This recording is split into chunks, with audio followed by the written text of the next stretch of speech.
Hello, welcome to my goopy quads guide. I'm just gonna be rambling over my 24 goopy here, and hopefully it will help you be a god gamer. So let's begin.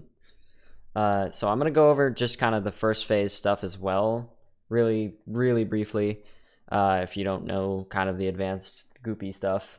So basically, at the beginning, you're gonna shoot one lobber forward. It's hard to see because this thing text is covering up. You're gonna shoot a lobber forward, jump forward, shoot a lobber forward at goopy, and then as you're landing, you're gonna shoot one up. And I kind of stop in place. I don't go super far to the right. So yeah, you shoot a lobber up, and then you go left, and then you kind of see where he's gonna land, and you turn around to be right in front of him, and then you shoot a lobber and switch to spread. And then at this point, you're gonna just track him as he jumps. These first two jumps, and then at this point, he's gonna be kind of moving too far away for you to get spread damage on him, so you need to shoot lobbers up and right, 2 or 3 until you get to him. And you want to make sure you're switching to spread pretty quickly after your last lobber so that you don't get lobbers coming out when you don't want them to. So yeah, and then just tracking him again. Sometimes he'll do his like lunge attack. You kind of need to be ready for him to do it basically whenever, and you just need to react to it. But here he didn't do it at this point. He did it there, and that's like pretty good RNG. I'm not sure if it's better for him to do it earlier or like after one more jump, but basically, let me go back. Once you see that he's doing that lunge attack, for a second on his lunge, his hitbox like kind of disappears. So you want to switch to lobber and shoot it up, because if you just shoot spread or a lobber straight, it'll just go past him. He won't take any damage. So you're setting up damage that he will take once his hitbox returns. Shoot one up, and then you also shoot one straight at him, just because it's kind of just easier to do that, and I don't think it's slower really than just trying to switch straight to spread. But yeah, then you just wait for it, follow him again, and then usually at this point, if you get this kind of a pattern, he'll be kind of transitioning. But sometimes you get super long patterns. You just have to be ready for it. If you're behind him, you kind of have to do the lobbers again to follow him. But yeah, he stops here, and you want to kind of line up with Cuphead's face. Should be like right against Goopy. But so his hitbox stays the same. It's just static here, but the visual for like his body kind of moves a little bit. So you'll see like he kind of expands and contracts. And so basically you want Goopy, your face, Cuphead's face, to be like right against Goopy as he is fully expanded.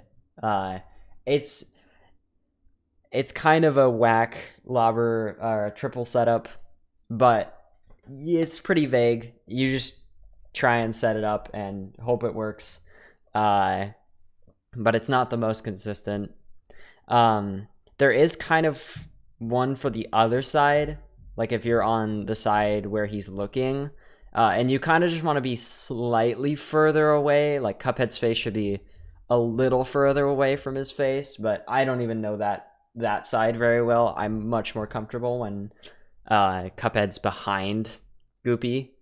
So yeah, and then you're just gonna do your angled lobber EX. I shoot a lobber out afterwards and then switch to spread. You could probably Calida swap immediately afterwards and it would be fine. So yeah, you're gonna do it. Doesn't really matter the timing because, like I said, his hitbox stays the same here. And then you're kind of waiting for this question mark to come out, and you're gonna damage boost right as the question mark is coming out. And then you're going to jump up forward and parry both of these, and just look straight down to damage him as he like grows. And then as soon as you land, you want to move out and then lock and turn around. You don't need to be that far away.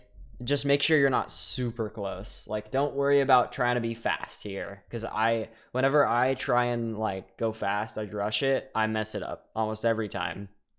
So just get to a comfortable distance away from Goopy, and then you should be fine. And then this is kind of vague, but I just hold spread for a little tiny bit after turning around. And all of this varies a little bit, so you kind of have to adjust depending on how fast or slow you are with everything else.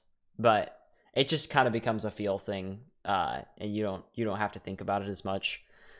So yeah, hold spread for just a bit, and then shoot a lobber straight up. You want to make sure that you're pressing the EX button before you press up, right?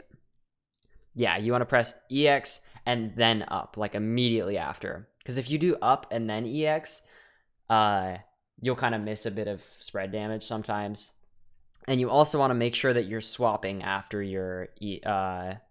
after you press EX. Because if you swap before, a lot of times a lobber will go straight up and you'll just miss damage because of that. So EX, up, swap. You get one straight up, and then you kind of do a little bit of a pause, and then like use your next EX diagonal. You could do it straight down if you really want to play it safe, but I don't think this is that risky of a triple. So yeah, and then they should be hitting the ground like right at the same time. And the goal is to hit Goopy like right as his hitboxes are being switched out, because the little Goopy and the big Goopy are two different hitboxes, two different entities. And so there's one frame where they're both on screen, they're both overlapping, and that's what you're trying to hit here. You're hitting two double damage lobbers on two hitboxes, so two quads. And then that should just send him straight into here. Sometimes if you have a long first phase, he'll go straight into this, even if you don't get the quads. But usually if you get like a pretty normal first phase, if he goes straight into this, that means you got the quads. And then let's see, is there anything else about the quads? Here, I'll just show it like in slow-mo, just so you can kind of see how long the pause is. Because it's really minor. Like, I don't even, like, you almost don't even have a pause there. So just boom, boom, you know? And I guess I let a lobber out, so maybe that would be a cue, but I'm not sure about that. Anyway, after this, you're just gonna kind of walk forward to be semi-close to him. There's no real like setup for triples here. You just walk forward and hope you're lined up, you're close enough, you're not too close, you know? If you want to play it safer, don't walk forward as much. If you want to play it riskier, you can walk forward more. And just kind of get comfortable with the distance you have to be away from him to get a triple. And then typically the boss doesn't just end like this, because you need to get a lot of damage, like a bunch of triples for this to happen, or like a super long first phase. So then typically you just kind of wait for the gravestone, and as the gravestone phase is about to happen, you jump up and shoot like straight forward and move into the gravestone hitbox. And then like once you're inside of it, you just shoot straight up, and then you can do like spread EXs. But after that point, he should just die. If you know you're doing it correctly, he should die pretty quickly. So yeah, that's my rambly goopy quads video. Thanks for watching. Goodbye.